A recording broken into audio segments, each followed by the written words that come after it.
I'm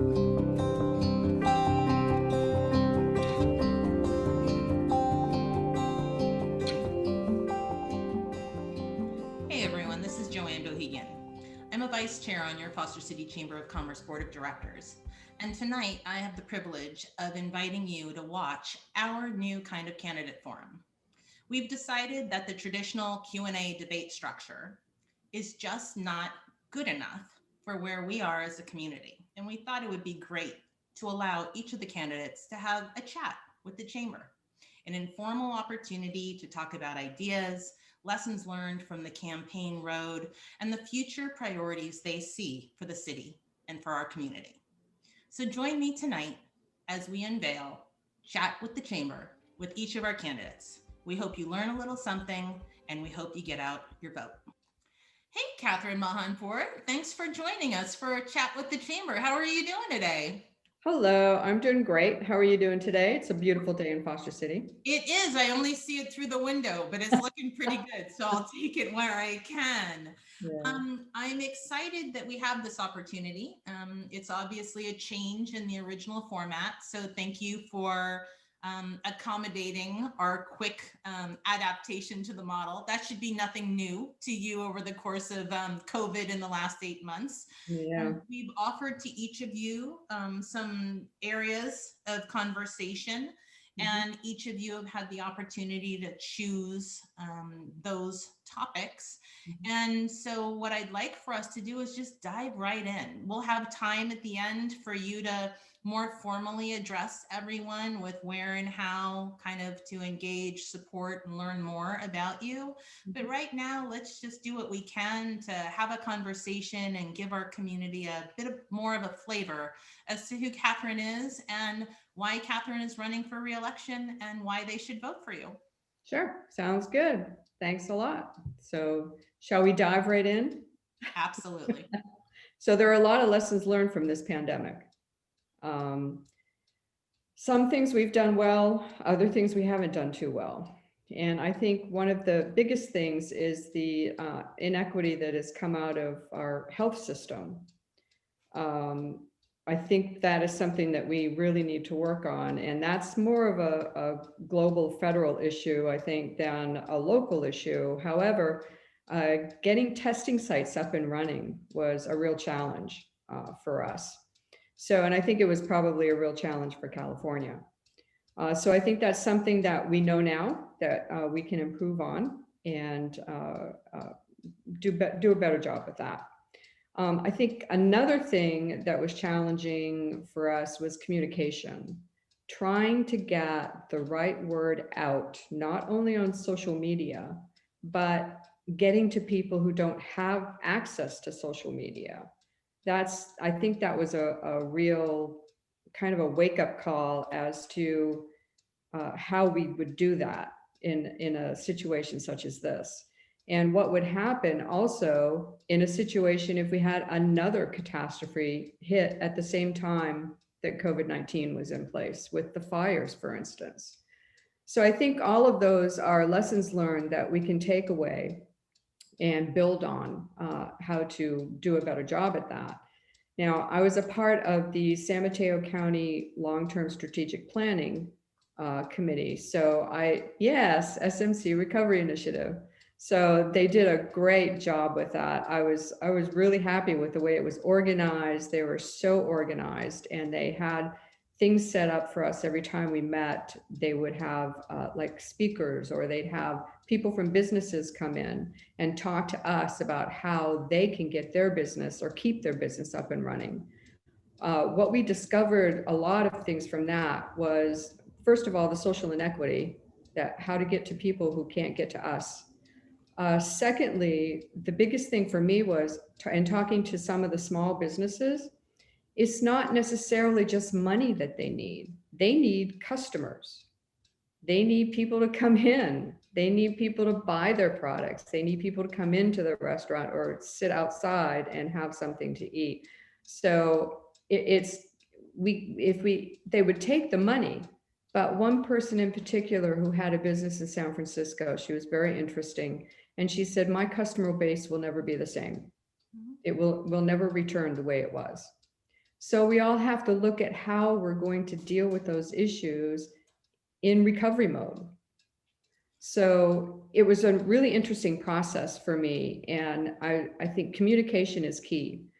We have to be able to communicate with the public in a better way, because social media, while it does cover a lot of areas, it doesn't cover some of the people who don't have social media's accounts. Let's dive in there for a little bit, if we may. Sure. So, not everyone who's listening really understands kind of the role that you had the opportunity to play at the county level. Mhm. Obviously, we as the Chamber of Commerce, literally the day that the shelter in place was enacted, we didn't know where or how our community, and notice I say community, not just business, Mhm. was going to need our help. But we started the Chamber Cares initiative, and we asked what we thought was a simple question: how can we help? And what we've learned over the last 8 months is that that question has a different answer depending on whoever it is being addressed to, and Yeah. changes every single day. And Yeah.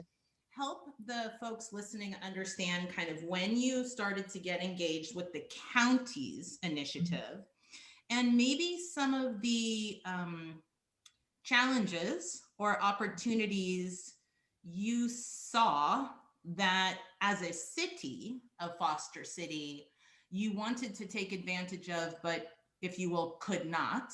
Mhm. Mhm. And where and how, based now on your lessons learned over these course of the 8 months, where and how partners such as the Chamber or other nonprofits, Mhm. where did they have a role in the recovery plan, if Mhm. you will, not at the county, Mhm. but within our own community and that linkage? So I know that's big, but Yeah. I want to bring it up and out a bit if we can, because I think that the presumption is that people understand what Mhm. has been going on. And I can tell you, as somebody who's been in it all day, every day, no 2 days have been the same. So maybe you can give us a bit of a flavor of what has been happening. Sure. So at the county level, I think Mike Callaghy really pulled together a good team to look at the whole situation countywide. Now, we are focusing on Foster City because Foster City is where we are, where we live. So what we have to do is make sure that our communication to our residents as to what is available at the county level gets out into the people who need it. And that's not necessarily just the people who are on social media or who get a paper. It's people that, for instance, are elderly, like the village. So Foster City, the council was able to donate $5,000 to them to help with meals for the village. I think working with our nonprofits is really important, like you said, and working with the chamber is important as well. So we need to look at all aspects of how we can help everybody in our city, not just one group or two groups. So we do need to work with our nonprofits better. I think that the county initiative did that well, did that really well. And I think that Foster City, we're catching up. I think we're doing better at that, reaching out to our nonprofits to see how we can help. We gave $10,000 to the SMFC Education Fund for hotspots because we learned that there was a vast need in Foster City for some hotspots so the kids can do distance learning. So that was really important for us to do. Um, I think it's an entire picture. We look countywide, but then you have to focus in on how you can help your residents here in Foster City. So it's more of the county initiative is more of a learning process and an outreach as a whole, but we have to take those tools that they gave us from this initiative and use them in Foster City and see how we can better help our people and our businesses. And you're right, it's not just the businesses, it's the residents that we need to help too. Right. You've had an interesting perspective because you've been in that mayoral seat. So let's make sure, as we kind of look to the campaign trail, right? You've Mhm. got a little bit of time left.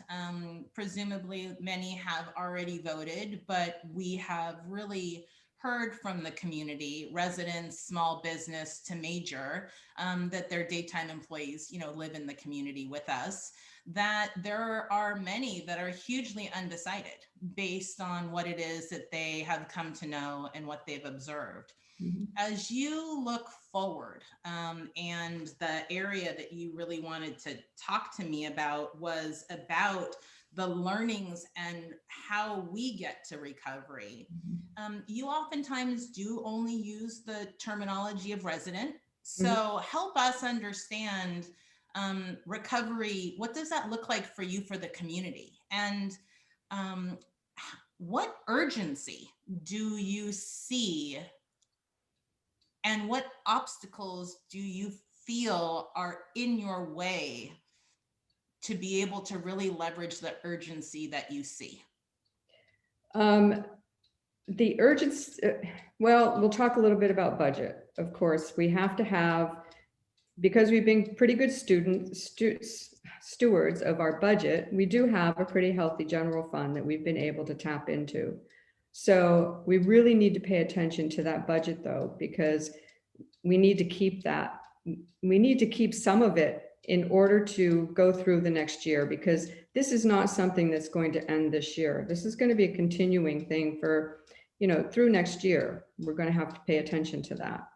Now, for our residents, I think, and I talk residents as a community, maybe I should say community instead of residents, but we're a community and we have a community feel. And that's something that I've always been passionate about. And one of the reasons I moved to Foster City was the community.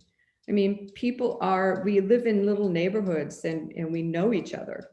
It's any other place I've lived, we haven't really known each other.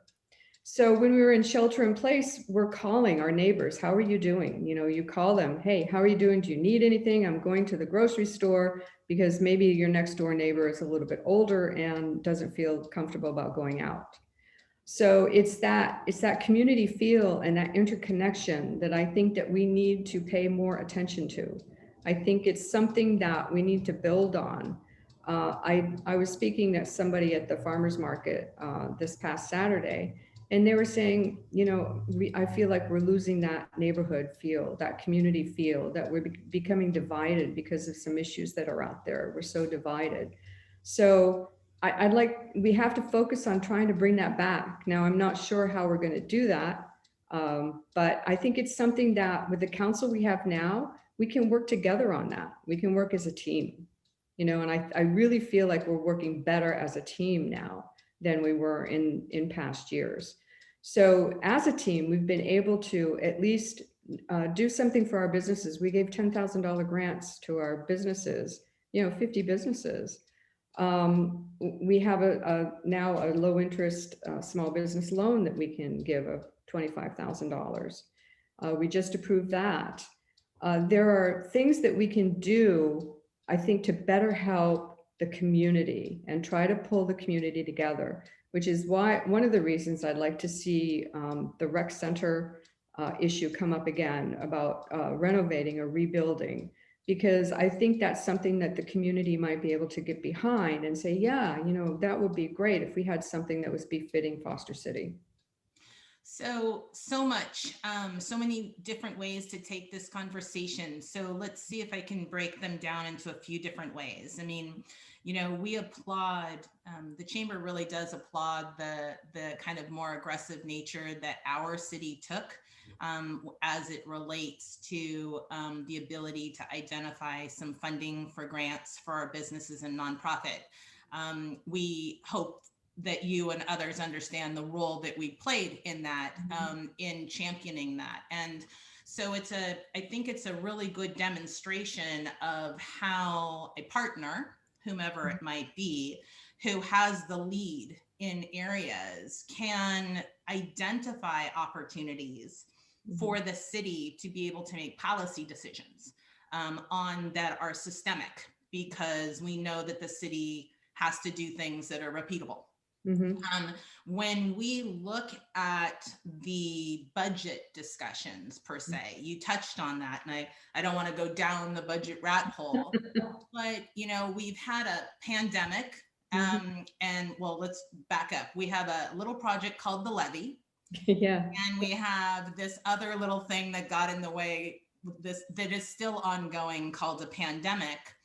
And then yet we talk about the need for healthy reserves, and yet we're concentrating and hearing our council talk about perhaps a few $1 million in shortfall. So when we look at recovery from an industry perspective, we look at, now's the time to grow the top line. Now's the time to spend. Now's the time to be able to get more for less, and to build those bridges, build those roads, no pun intended. And so when you and others, reference, I'll just, for you, referencing the rec center, do you see that as like one of the most significant capital improvement projects for you with the budget, in light of the learnings that you've had? Help me understand kind of the use of reserves, the priority of the use of those reserves, and the way in which you are identifying the projects that you think have the highest yield. Yeah, and that's one exercise that we did go through at a council meeting when we were talking about our budget.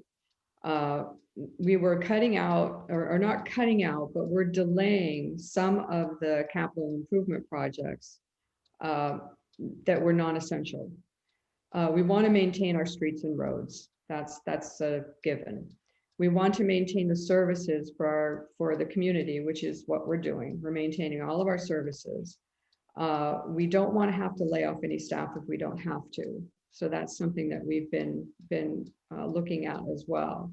We have the levy project, as you mentioned, coming up. We want to make sure that we have that reserve money that we put away for any cost overruns if we have any.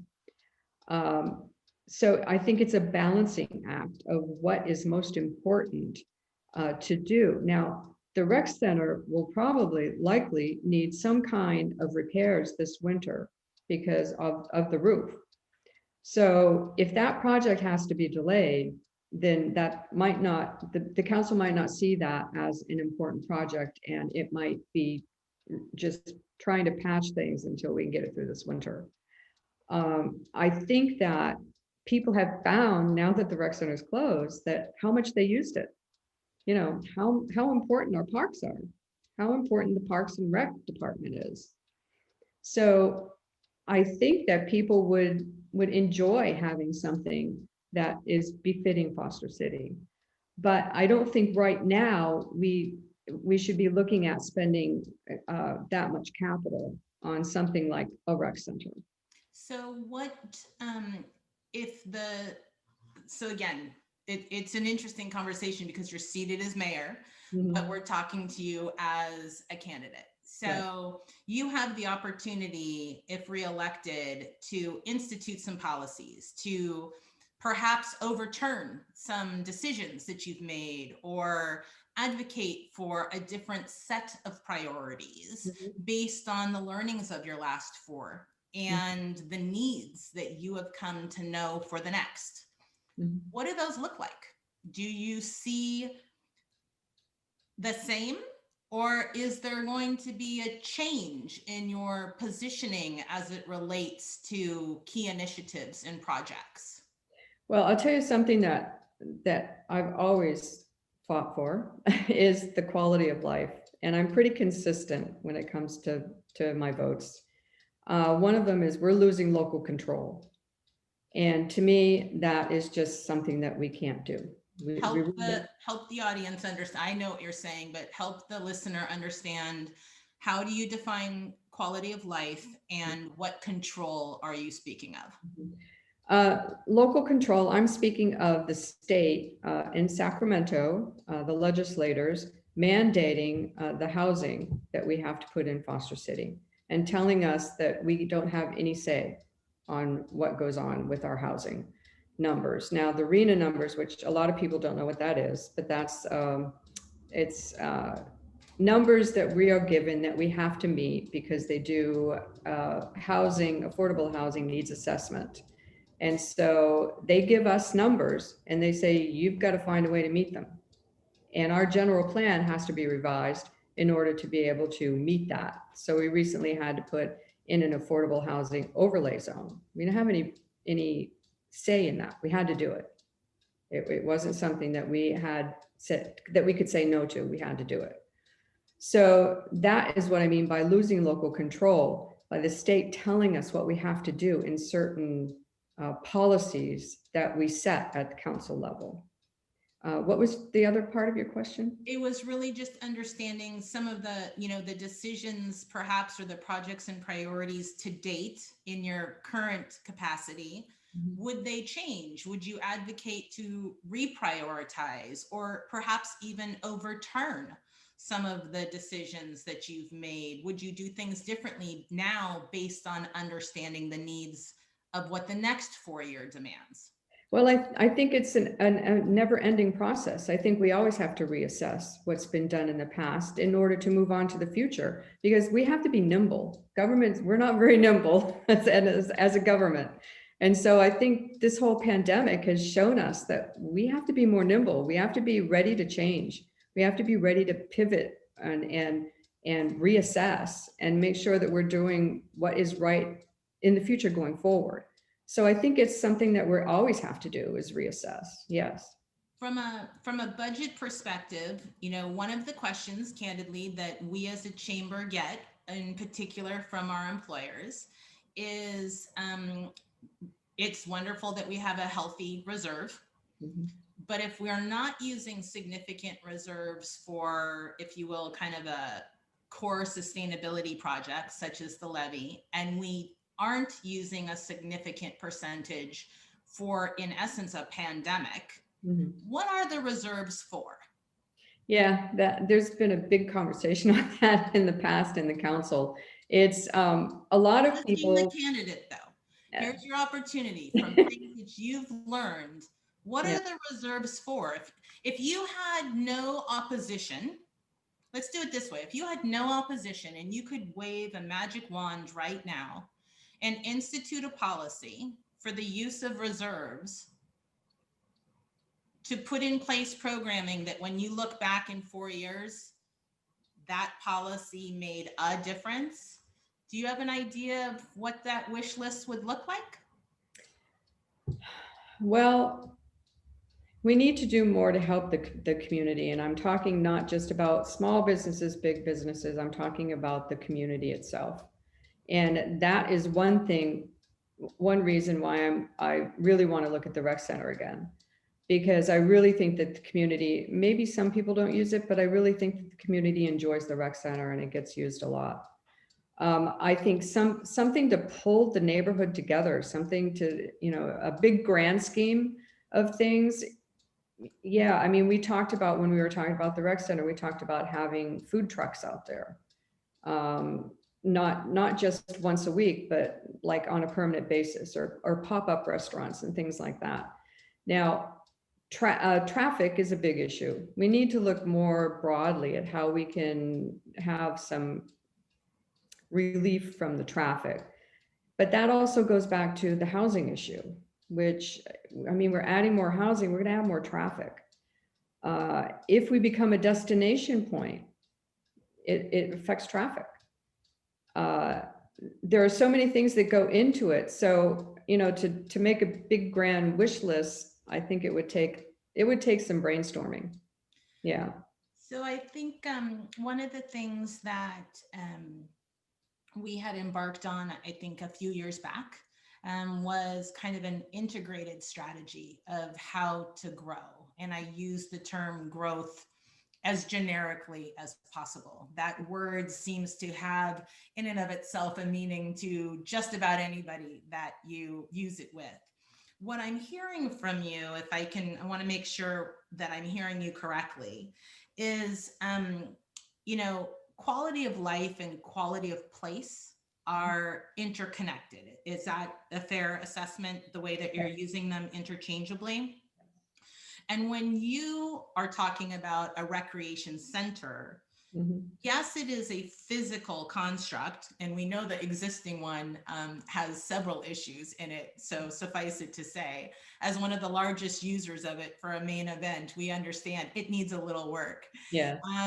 But What you're talking about is a place that could be virtual or physical that allows the community to feel as though it has ties, and the things that are held within that center reflect the values. Am I interpreting you Yes, correct? no, that's, yes, yes. Okay. And I think the rec center, since it's been closed, we've been putting together some good programs virtually. And there was movie night. I guess the movie night was pretty successful. And we're doing another movie night. So we've been trying to switch gears and change so that we can provide that community feel, even though we can't all be together in a big group and using Leo Ryan Park and the rec center the way it was used before. Right. What I can say is we've had we often have been saying that we've become one of the most essential, non-essential members of the community team here over these last months. And one thing we have to say is that there are certain, departments within the city that have been instrumental to our ability to deliver through and with our partners. And Park and Rec, working with our nonprofits and employers, have been really key to that. So we're very appreciative. There are so many questions, but I also know we have limited time. I wanna kind of move us forward into what is sounding like an equity discussion. Yeah. And the equity discussion can take a lot of different touch points, from finance to place to education to social justice, etc. So why don't you help us understand how you are seeing equity, and what conversation would you like us to have? Well, I would like to talk a little bit about equity in education, because I think one of our lessons learned here is the digital divide. It exists in Foster City. Some people don't realize that. And it may seem funny to say it, but it's not. We do have a problem with students here in Foster City that don't have access to stable internet service so they can do distance learning. Their parents might be an essential worker, so they've been working. So how do you take care of your children and still have two jobs and be able to make it in that situation? I've heard from a lot of parents who are just really stressed out because their kids are home. One of them has to be home in order for them to be doing this distance learning. The childcare is an issue. We really need to make sure that we are taking care of these vulnerable populations. And I think that's something that will improve, because now that we are really aware of the situation and we see what we can do to help them, I think that's something that we need to focus on. Now, equity in education is really important to me because I have a grandson who has arthrogryposis and he's in a wheelchair. And so I have a little bit of experience in advocating for him, although not in California, they're in Maine, but advocating for him. And now he's in college. And they had to have some special build outs to do in their school in order to accommodate him as well. So to me, it's very important that everybody have a chance to have a good education. And I'm not talking, people don't have to go to private school to have a good education. We have a good education system here in the county. So I just think it's really important to be able to pay attention to that segment of our society. We learned in an inordinate amount of lessons, in particular in the areas that you're talking about. And what you're referencing as equity in education has really touched on 5 or 6 different things, from the crisis of, daycare, preschool facilities, to the connectivity, to basically the ability to learn. I applaud our San Mateo Foster City Education Foundation for pulling the chamber into the conversations very early on over the quote digital divide. When we really learned about that issue from them, what we learned was that we should actually be applauding our district, because the district went ahead and procured, if you will, the tools that it needed to be able to do that.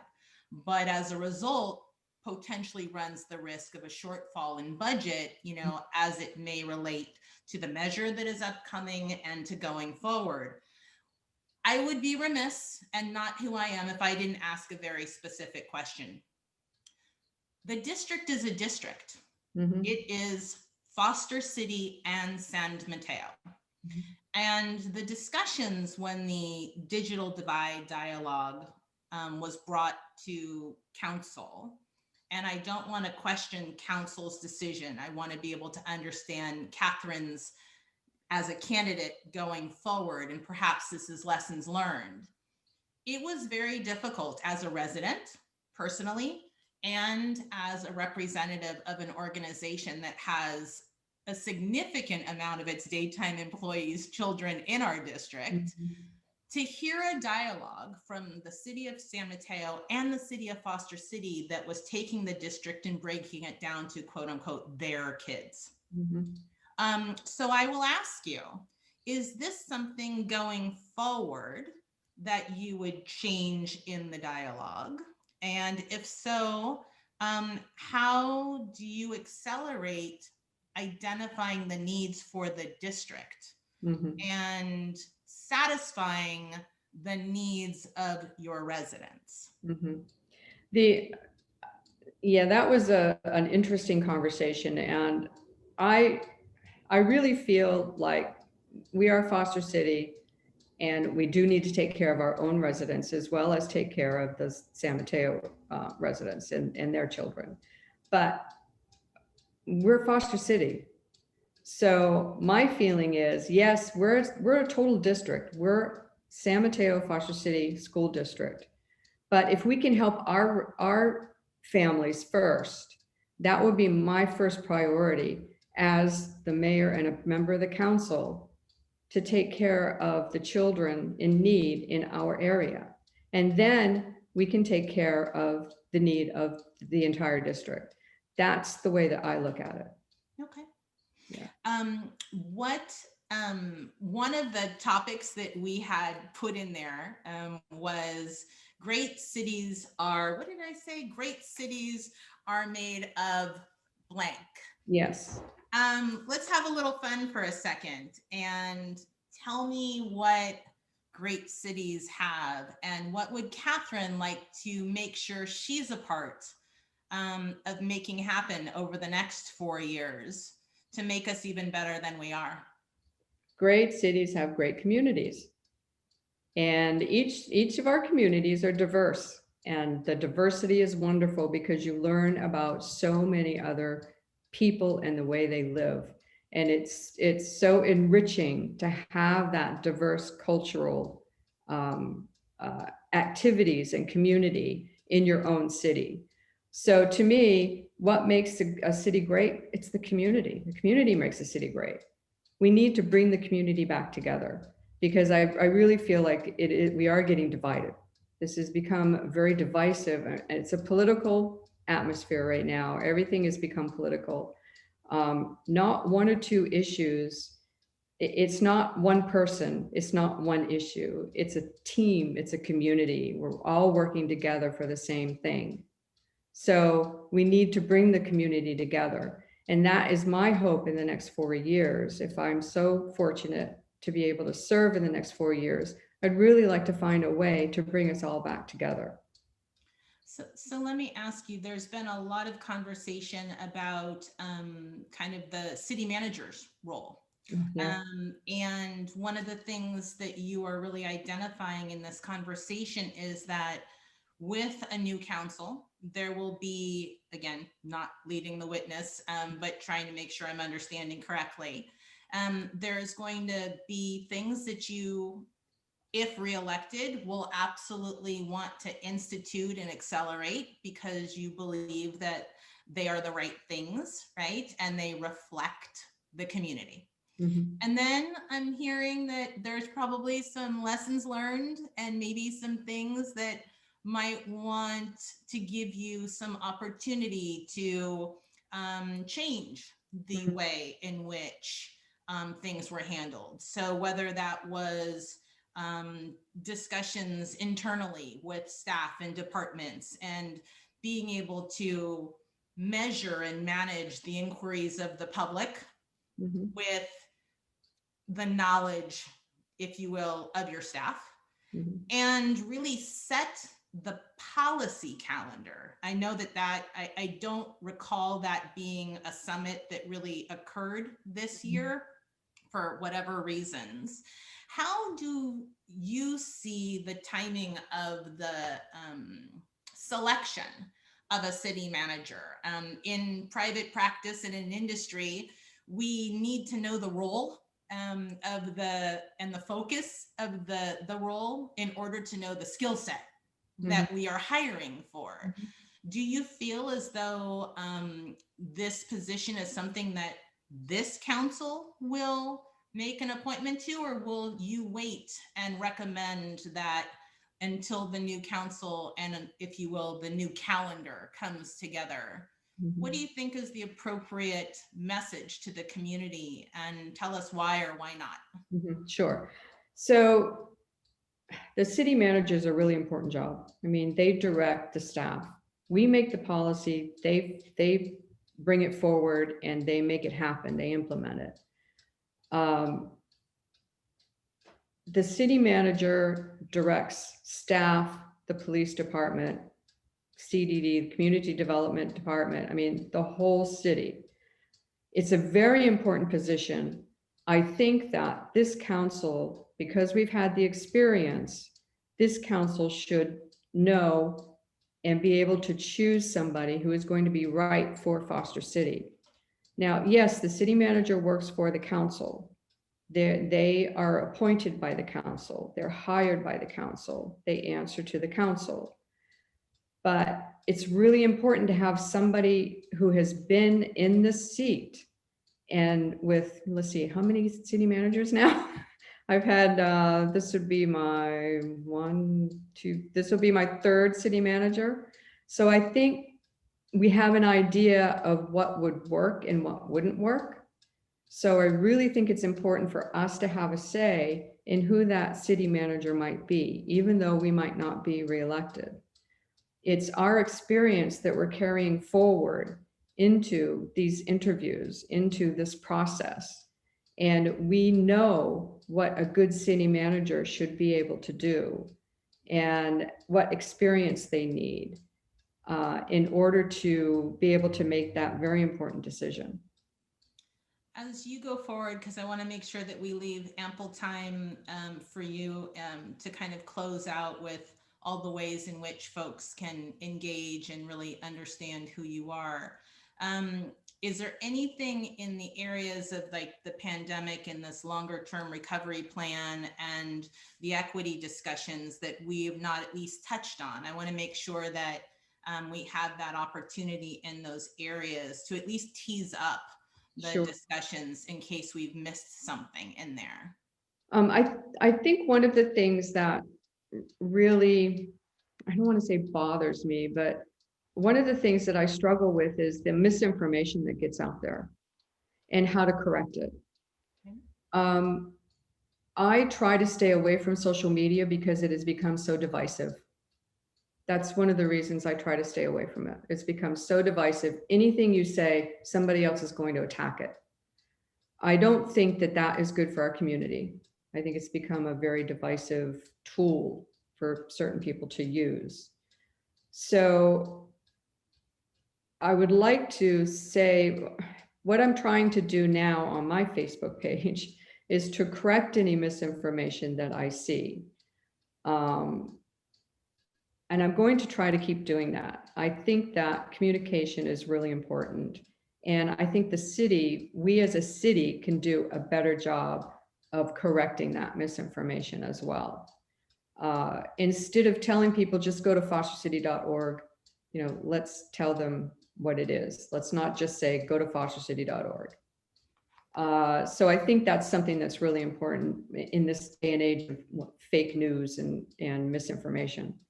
Well, I think what you're raising, I mean, the Chamber of Commerce, purposely does not engage in a number of social media forums Mhm. for the very reason that digital forums do not allow for so many other variables to be taken in, right? There's a reason we didn't do this as a podcast. Part of it is just seeing who we are and how we respond. There are so many other cues. But I think what you're raising, Catherine, is that perspective is something that we need to find greater tolerance with, Yes. so that the things that we are listening to allow us to hear them. Yeah. And for us, from the Chamber's perspective, I can make no secret of the fact that we believe that there can be a much stronger connection, and look forward to that with the incoming city council. There is so many relationships, lessons learned, from majors to individuals, that we can provide as insight.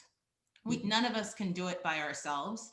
And certainly as a nonprofit, we certainly do not secure the funding to be able to do the things we'd want to do, which is why we are so interested in understanding the perspective of the incoming council, because so many voices that really had never been given a voice have taken the opportunity over these last 8 months to give themselves a voice. And so I think that should you be reelected, you have a unique opportunity to accelerate and systemically apply some of the decisions, or at least advocate for them. You are only one of five, I get that, but at least advocate for them. And I suppose that that would be an area that many would hope that you would be championing, is a willingness to lead when it's not always fun, and it's not always easy, right? Yes, I've found that out over my fun. I know that very well. So please know that whether it is a chat with the chamber or a coffee, as we know, my favorite local at Penelope's, our board, myself and others, there are relationships to leverage, and there are insights to have, and we trust and look forward to you in your current capacity, as well as in your potential next term, to take full advantage of that and know that you have that opportunity. I want us to be able to close with you having literally the last word. I know people think that that's impossible for me. But the opportunity here is, whether it be your candidate statement, your profile, whatever it might be, however you look at it, here's your chance to speak to the folks that know nothing about you. So tell them why Catherine Mahanpour should be where their vote is lent. Thank you. Because I am a good listener. I listen a lot. I'm more of a thinker. I don't always say a lot. I'm more of a quiet type of person, but everything that I hear, I take to heart, and I make sure that I'm listening and I'm doing the right thing that for Foster City and for our community as a whole. I internalize things. I am not a gregarious politician out there, not at all. And I don't have any aspirations to go any higher. I'm here for Foster City. I'm here for the community. This is what I want to do. I think that we have a lot of interesting projects and large projects coming up that requires a lot of experience of being on the council. They have a lot of history, and we're working better as a team. I really feel like this council we're doing a great job this year. We've been able to expand our council. If you haven't noticed, our council meetings are running long. But I've that's because, noticed. Yes. But that's because everybody feels comfortable that they can say something without somebody, getting in their face or saying something that shouldn't be said on camera. I just think that it's a better atmosphere. It's a more relaxed atmosphere. Uh, we're more civil to each other. We're able to talk it out. We don't always agree. We're not always going to agree. You've got 5 people up there with five very different personalities, and we're not always going to agree on things. But you know what? We can discuss it, and we can discuss it reasonably and civilly. And I think that's what's really important to me. Now, I'll tell you a little bit about myself. I think probably a lot of people know, but not everybody know that I'm from Maine. And Maine, I love Maine. Fall is my favorite time of year out there, and I love it. Right now, it's beautiful. Whole clams with the like the full belly makes Oh it. yeah, lobster, the whole thing. But the reason that I'm in California, I'll tell you a little story. So one winter, I went out to start my car. I was going to go to class, and I was going to college, and I lived about a mile away from the school across the street. And I started my car and it wouldn't start. And the fuel pump had frozen up because it was like 50 below zero wind chill factor. So here I am. This tells you a little bit about me. I'm so responsible. I want to go to school because I actually enjoy school. So I wanted to go to college. I wanted to go to my classes. So I put on my heavy coat, my wool hat, scarf around your face, all weather boots, like bean boots, and big snowmobile gloves, if anybody knows what a snowmobile is. And I start off to go to school. Well, I got there and I was an icicle, and I walked into the Bear's Den. It was called the Bear's Den, for a hot cup of something, coffee, hot chocolate, didn't matter. It was just had to be hot. My friends were like, "Oh my gosh, why didn't you just stay home? You can miss class." I said, "No, I cannot miss class." So I had walked in that 50 below zero wind chill to get to school to take a class. That's me. That's determination. When I set my mind to something, I want to get it done. I want to get it done right. And I think that tells a little bit about how I see things and why I do things certain ways. I look at the entire picture. I try to look at the entire picture, and I take all the information in, and I think about it, and I ruminate about it, and it floats around in my head until I can communicate what I really want to say. So that tells you a little bit about me, I think. Well, you're sounding very much like my mom with her stories that she used to guilt me one because she lived in Racine, Wisconsin. Oh, Bundle up the same way. But we hope that at least your coffee that we delivered to you this morning was. Oh, that was good. Yes, thank you. It was hot.